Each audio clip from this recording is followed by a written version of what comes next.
Maria Gonzalez stood in front of the mirror, her heart racing with excitement. The white silk wedding dress hugged her figure perfectly, and the delicate lace veil framed her glowing face.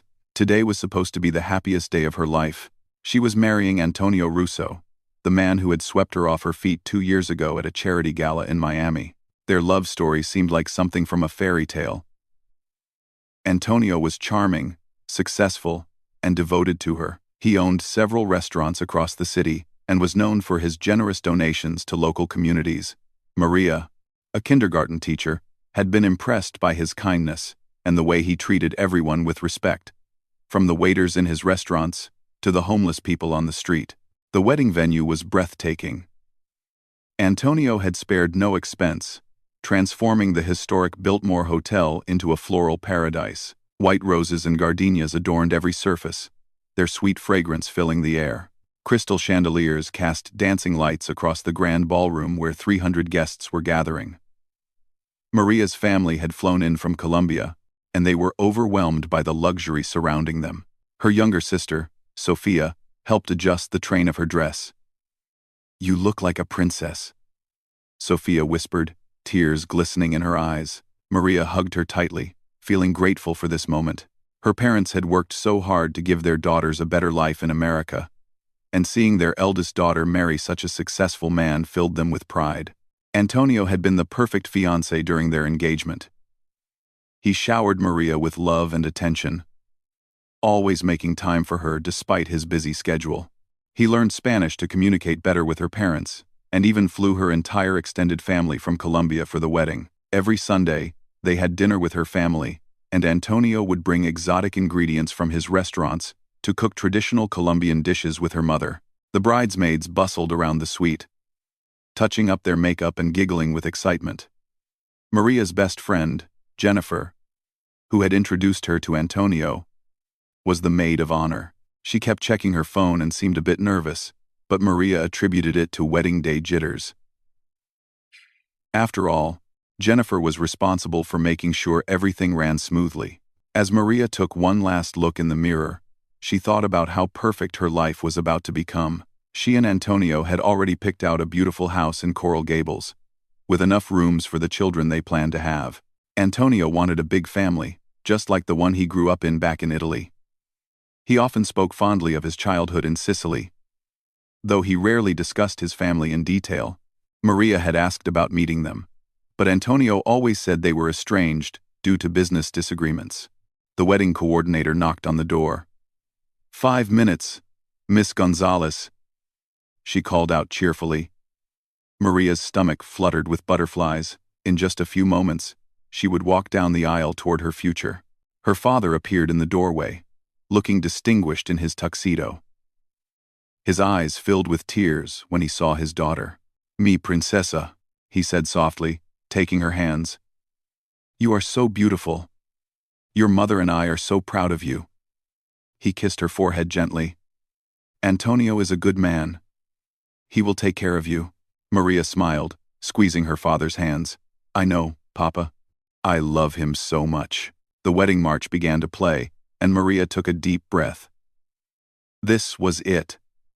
The moment she had dreamed about since she was a little girl. As they walked toward the ballroom, she could hear the rustle of guests standing up, waiting for her entrance. Her heart pounded with anticipation. The doors opened, and Maria gasped at the sight before her. The aisle was lined with thousands of white rose petals, and candlelight created a magical ambiance. At the altar, Antonio stood waiting, looking incredibly handsome in his black tuxedo. His dark eyes locked onto hers, and his face broke into a radiant smile. Maria felt tears of joy threatening to spill over. As she began her walk down the aisle, Maria noticed some unfamiliar faces among the guests. Several men in expensive suits sat on Antonio's side, their faces stern and watchful. She had never seen them before, but Antonio had mentioned he had business associates attending. One man, in particular, caught her attention. An older gentleman with silver hair and piercing eyes, who sat in the front row. He watched her intently, and something about his gaze made her feel uneasy for just a moment. But Maria pushed the feeling aside. This was her wedding day, and nothing would ruin it. She focused on Antonio's loving smile and continued her graceful walk toward him. Her bridesmaids followed behind, and the flower girl, Antonio's niece from New York, scattered rose petals with adorable concentration. As she reached the altar, Antonio took her hands, his touch warm and reassuring. "You are the most beautiful woman in the world," he whispered, his Italian accent making the words even more romantic. Maria's heart swelled with love. The priest began the ceremony, speaking about the sanctity of marriage and the journey Maria and Antonio were about to embark upon together. Maria barely heard the words. Lost in Antonio's eyes, she thought about their future, the children they would have, the family dinners, growing old together. Everything was perfect, but as the priest asked if anyone had any objections to the union, the ballroom doors suddenly burst open with a loud crash. Everyone turned to look, gasping in shock. Maria's blood ran cold as she saw who stood in the doorway. It was a woman, dressed entirely in black, her face pale and her eyes wild with desperation. She was breathing heavily, as if she had been running, but what made Maria's heart stop was what the woman was holding. A manila envelope that she clutched tightly to her chest. "Stop!" the woman shouted, her voice echoing through the stunned silence of the ballroom. "This wedding cannot happen. You don't know who you're marrying." Antonio's grip on Maria's hands tightened, and she felt him tense beside her. When she looked at his face, she saw something she had never seen before. Fear. Pure, undisguised fear. The charming, confident man she knew had disappeared, replaced by someone she didn't recognize. The silver-haired man from the front row stood up slowly, his movement drawing everyone's attention. Several other men around the room also rose to their feet, their hands moving suspiciously toward their jackets. The atmosphere in the beautiful ballroom suddenly became thick with tension. Maria looked between Antonio and the woman in black, her mind racing with confusion. Who was this woman? What was in that envelope? And why did Antonio look like his entire world was about to crumble? The woman took a step forward, her voice shaking but determined. "My name is Isabella Torino," she announced, "and I'm here to tell you the truth about Antonio Russo, if that's even his real name." A murmur rippled through the crowd. Maria's father stepped protectively closer to his daughter, while her mother clutched her rosary. The wedding that had started as a fairy tale was suddenly transforming into something else entirely. Maria felt her knees weaken as she realized that everything she thought she knew about the man she was about to marry might be a lie. Antonio finally spoke, his voice low and dangerous. "Isabella, don't do this. You don't understand what you're doing." But Isabella raised the envelope higher. "Oh, I understand perfectly, Lorenzo. Or should I tell everyone here your real name?" The name hit Maria like a physical blow. "Lorenzo?" She turned to Antonio, searching his face for answers. What is she talking about? Who is Lorenzo? The perfect wedding, the perfect life she had imagined, was starting to crack like a mirror hit by a stone. And as Isabella began to open the envelope, Maria realized that her dream wedding was about to become her worst nightmare. The ballroom erupted into chaos as Isabella pulled photographs from the envelope. Maria's hands trembled as she watched the woman approach the altar, her black heels clicking against the marble floor with each determined step. The wedding guests whispered frantically among themselves, some pulling out their phones to record the unfolding drama. "Security!" Antonio called out, his voice sharp with authority. But the security guards seemed frozen, looking between Antonio and the silver-haired man, as if waiting for orders from someone else. This confusion sent a chill down Maria's spine. Why weren't they responding to Antonio? Isabella reached the altar and thrust the photographs toward Maria. "Look at these," she said urgently. "Look at who you're really marrying." Maria's hands shook as she took the photos. The first one showed Antonio, but younger, maybe 10 years ago, standing with a group of men outside what looked like a warehouse. They were all wearing expensive suits and gold jewelry. The second photo made her gasp. It was Antonio, at what appeared to be a meeting, sitting at a table covered with stacks of cash. The third photo showed him embracing the silver-haired man from the front row, both of them laughing at what seemed to be a family gathering. "These could be fake," Maria said weakly, desperate to believe this was all a misunderstanding. But even as she said it, she recognized Antonio's distinctive scar on his left hand, the one he'd told her he got from a kitchen accident. Isabella shook her head. "They're not fake, and deep down, you know it. His real name is Lorenzo Benedetti. He's the nephew of Salvatore Benedetti, the head of one of the most powerful mafia families in Sicily." Quote, the guests gasped collectively. Several people near the exits began moving toward the doors, but they found them blocked by more stern-faced men in suits. Maria felt like the room was spinning. She grabbed the altar for support, her wedding dress suddenly feeling like it was suffocating her. "Maria, don't listen to her," Antonio, or Lorenzo, said, reaching for her. "I can explain everything," but Maria stepped back, tears streaming down her face. "Is it true? Is your name really Lorenzo?" The man she thought she knew so well closed his eyes for a moment, and when he opened them, she saw resignation there. "Yes," he admitted quietly. "My name is Lorenzo Benedetti. But Maria, my love for you is real. Everything between us is real." 2000 wine. Peopled R4, her father stepped forward, his face red with anger. "You lied to us. You lied to my daughter." He looked ready to attack, but Maria's mother held him back, her own face pale with shock. Isabella wasn't finished. She pulled out more documents from the envelope. 3 years ago, Lorenzo was supposed to be in federal prison for racketeering and money laundering. But he made a deal. Witness protection in exchange for testifying against his uncle's rivals. Only he didn't stay in witness protection, did he, Lorenzo? The silver-haired man, Salvatore Benedetti, Maria now realized, finally spoke. His voice was calm but carried an undertone of menace that made everyone in the room freeze. "That's enough. Isabella. You've made your point." Isabella turned to face him, and Maria saw fear flicker across her face before she steeled herself. "No, it's not enough. He killed my brother." The accusation hung in the air like a guillotine blade.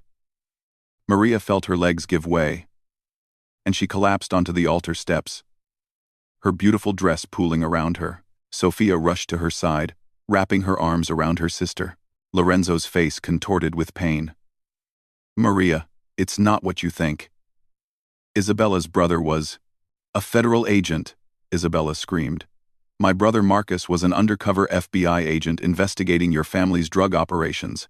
And when you found out, you had him killed." Maria looked up at the man she was supposed to marry, searching his face for denial, for innocence. But all she saw was guilt. "Oh my God," she whispered. "Oh my God. It's true." Jennifer, her maid of honor, suddenly spoke up. "Maria, I'm so sorry. I tried to warn you. I've been getting anonymous messages for weeks, telling me to stop the wedding. I thought they were pranks, but..." She held up her phone, showing message after message warning about Antonio's true identity. The room was in complete disorder now. Some guests were crying, others were trying to leave but finding all exits blocked. Maria's Colombian relatives huddled together, speaking rapid Spanish, trying to understand what was happening. Salvatore Benedetti stood up and adjusted his suit jacket. "This wedding is over," he announced with finality. "Lorenzo, we're leaving. Now." But Lorenzo didn't move. He knelt down in front of Maria, trying to take her hands, but she pulled them away. "Maria, please. I left that life behind. I came to Miami to start fresh, to be a different man. When I met you, I knew I could be better. You made me want to be better. By lying to me," Maria sobbed. "By pretending to be someone you're not? How many people have you hurt? How many families have you destroyed?" Isabella stepped closer. 23, she said coldly. "That's how many people connected to his family's operations have died or disappeared in the last 5 years. Including my brother, who was just trying to make the world a safer place." Maria's mother was crying now, holding her rosary and praying. Her father looked torn between protecting his daughter and the shock of the situation. The fairy tale had become a horror story. The restaurants, Maria said suddenly, a new realization hitting her. Are they even real? Or are they just fronts for? She couldn't finish the sentence. Lorenzo's silence was answer enough. Everything had been a lie. Every romantic dinner, every charitable donation, every moment they'd shared. All of it was built on a foundation of crime and deceit. Salvatore was losing patience. Lorenzo, I said now. The FBI will be here soon. Isabella made sure of that, didn't you? My dear, Isabella lifted her chin defiantly. They're already on their way. I've been working with them for months, gathering evidence. Your nephew's sloppy attempt at a normal life gave us the opening we needed. As if on cue, the sound of sirens began to wail in the distance, growing louder by the second. The men who had been blocking the exits started moving, speaking into earpieces, their hands reaching inside their jackets. No violence, Salvatore commanded sharply. There are innocent people here.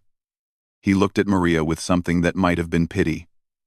I'm sorry you got caught up in this, my dear. You seem like a lovely girl. Wrong place, wrong time. Lorenzo stood up slowly, his face a mask of anguish. Maria, I love you. Despite everything, that was never a lie. You're the only real thing in my life. But Maria couldn't look at him. She buried her face in Sophia's shoulder, her body shaking with sobs. Her dream wedding had turned into a nightmare. And the man she loved had never really existed at all. The sirens were getting closer. Salvatore and his men began moving toward a side exit that Maria hadn't even noticed before. Lorenzo hesitated, looking back at Maria one last time. Take care of her, he said to Jennifer. Make sure she's okay. Then he followed his uncle, disappearing through the exit just as the first police cars screeched to a halt outside the hotel. The remaining guests sat in stunned silence, trying to process what they had just witnessed. Isabella slumped into a chair, the envelope falling from her hands. Her mission was complete, but she looked exhausted rather than triumphant. I'm sorry it had to happen this way, she said to Maria, but you deserved to know the truth before it was too late. Maria finally looked up, her makeup smeared, her veil askew. Too late? She laughed bitterly. I've spent 2 years of my life with a murderer. I was about to pledge my life to him. How is this not too late? The police burst through the doors, weapons drawn, shouting commands. FBI agents in tactical gear swept through the room, checking every corner, every possible hiding place. But Lorenzo and his uncle were already gone, vanished like shadows. An older FBI agent approached Maria and her family. Miss Gonzalez? I'm Special Agent David Murphy. We'll need to ask you some questions. But first, are you hurt? Do you need medical attention? Maria shook her head numbly. She wasn't hurt physically, but her heart felt like it had been ripped from her chest. Everything she believed in, everything she had planned for her future, was gone. Agent Murphy helped her to her feet. I know this is a shock, but you're lucky. Isabella here has been very brave, working with us to expose the Benedetti family's operations. You could have been trapped in that life forever. Lucky? Maria wanted to laugh at the absurdity. She was standing in her wedding dress in a room full of police. Her fiancé revealed as a Mafia killer. Her life in ruins. This wasn't luck. This was devastation. As the FBI began interviewing guests and collecting evidence, Maria noticed something on the ground where Lorenzo had been standing. It was the wedding ring he was supposed to put on her finger. A beautiful diamond band that now seemed to mock her with its sparkle. She picked it up, holding it up to the light. How many crimes had paid for this ring? How many lives had been destroyed so Lorenzo could play at being Antonio, the legitimate businessman? What do I do now? She asked no one in particular. Sophia hugged her tighter. You survive, she said firmly. You're stronger than you know. Maria, we'll get through this together. But as Maria looked around at the destroyed remnants of her wedding, the scattered flowers, the overturned chairs, the abandoned cake that would never be cut, She wondered if she would ever be able to trust anyone again. The man she loved had never existed. And in his place was a stranger, with blood on his hands and lies on his lips. The fairy tale was over, and the nightmare was just beginning. 6 months had passed since the wedding that never was, and Maria still woke up some mornings expecting to see Antonio beside her. But the empty space in her bed was a constant reminder that the man she loved had been an illusion, a carefully crafted lie designed to give a criminal a new life. She had moved back in with her parents, unable to face the apartment she had shared with him. Every corner held memories that now felt tainted. The kitchen where he had cooked her favorite meals, probably with ingredients bought with drug money. The living room where they had planned their future. A future built on the suffering of others. Even the engagement ring she had worn so proudly was now evidence in an FBI case file. The first weeks after the wedding had been the hardest. The media had descended like vultures, camping outside her parents' home, shoving microphones in her face whenever she tried to leave. "How does it feel to almost marry a killer?" they would shout. "Did you know about his crimes?" The headlines were brutal. Teacher's Mafia wedding nightmare, and bride left at altar by FBI most wanted. Maria had to take a leave of absence from her teaching job. How could she face her innocent kindergarten students when she couldn't even trust her own judgment? The principal had been understanding, but Maria saw the doubt in her eyes. Parents whispered in the pickup line, wondering if someone who had been so blind to evil should be teaching their children. The FBI interviews had been exhausting. Agent Murphy and his team had questioned her for hours, going over every detail of her relationship with Lorenzo. They showed her evidence of his crimes. Photographs, wire transcripts, financial records. Each revelation was another knife in her heart. The charity galas they had attended together, money laundering events, the generous tips he left for waiters, bribes to keep people quiet. Even their romantic trip to Italy had been a cover for him to meet with other crime families. "You're not in any legal trouble, Miss Gonzalez," Agent Murphy had assured her repeatedly. "Our investigation shows you were completely unaware of his activities. He was very careful to keep you separate from that part of his life." But knowing she wasn't a criminal didn't ease the guilt Maria felt. How many people had suffered while she was playing house with a murderer?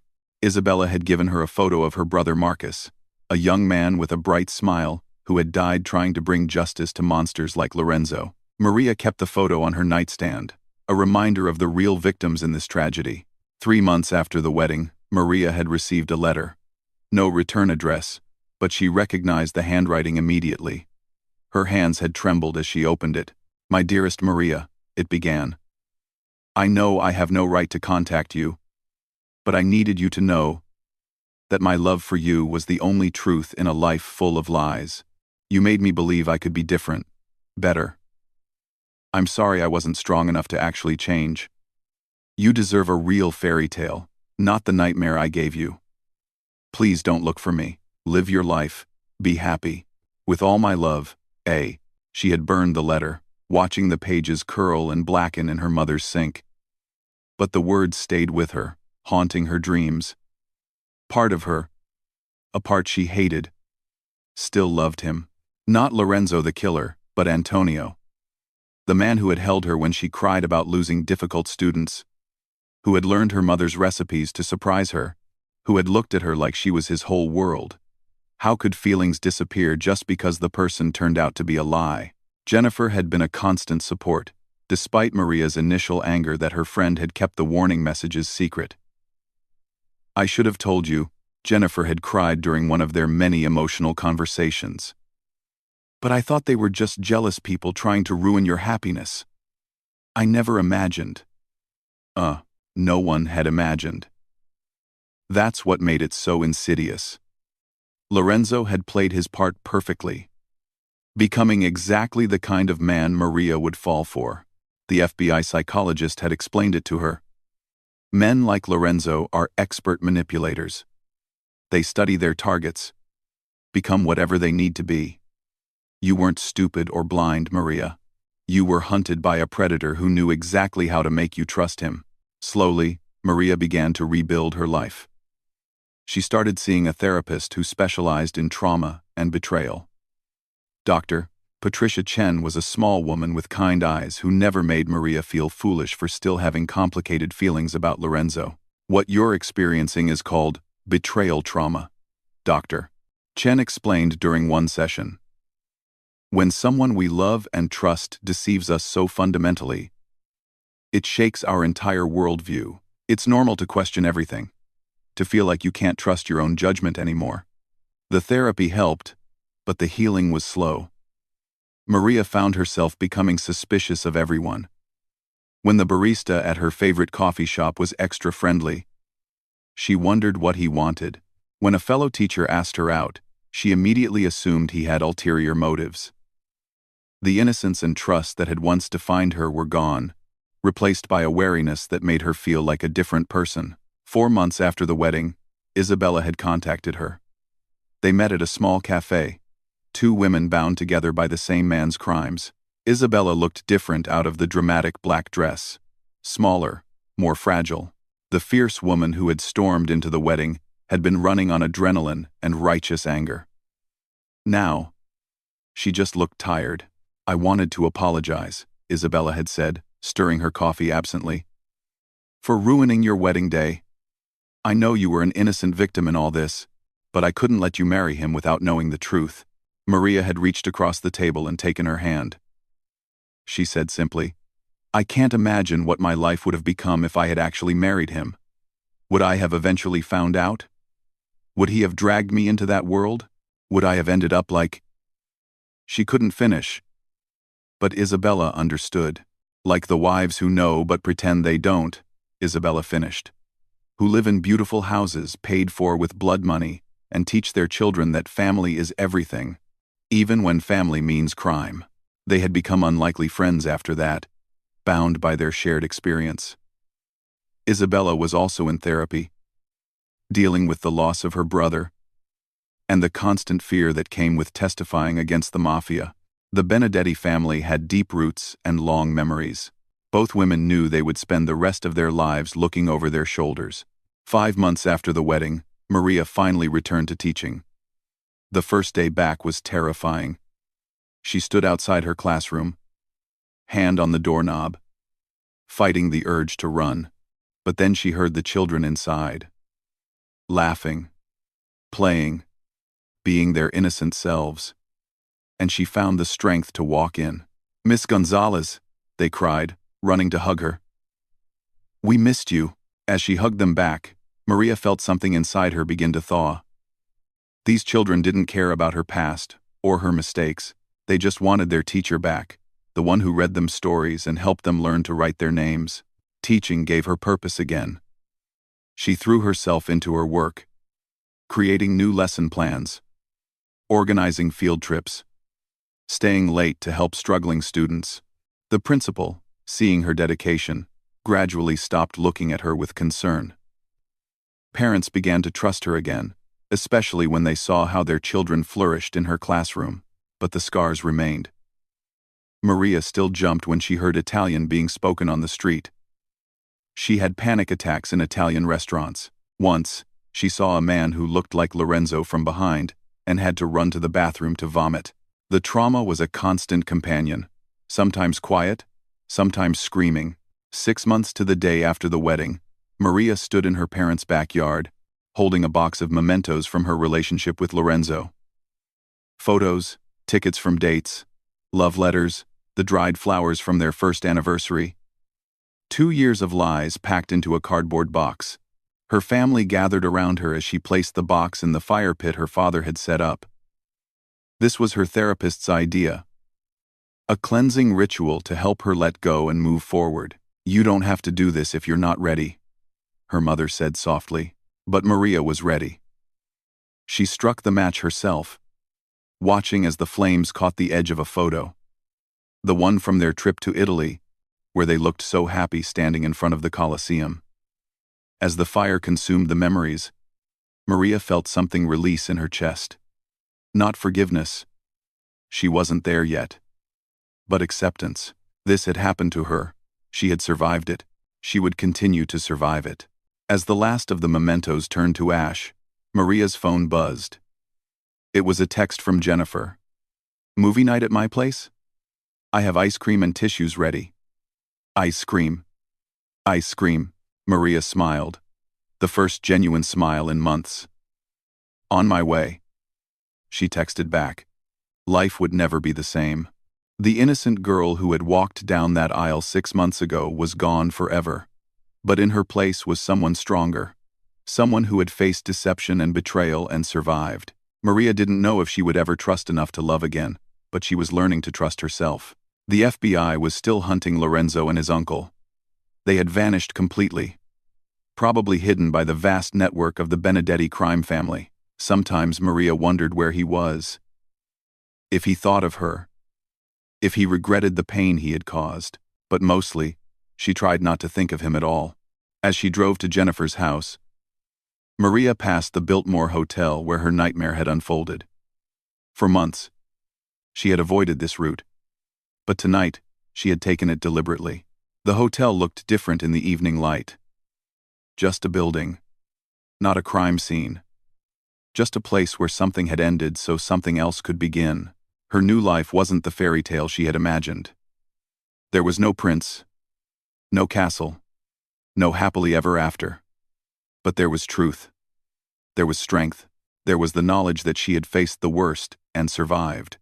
And for now, that was enough. Maria turned up the radio, letting the music wash over her. Tomorrow, she would teach her students about butterflies, how they transformed completely to become something new. She would tell them about the struggle, the darkness of the cocoon, and the eventual emergence into light. She wouldn't tell them that sometimes the butterfly's wings were scarred, that the transformation could be brutal and painful. They would learn that truth on their own someday. For now, she would just teach them to believe in the possibility of change, in the power of becoming something new.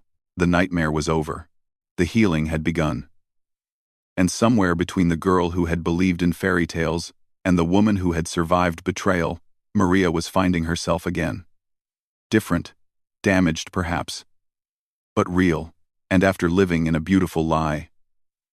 Reality, however harsh, was its own kind of freedom.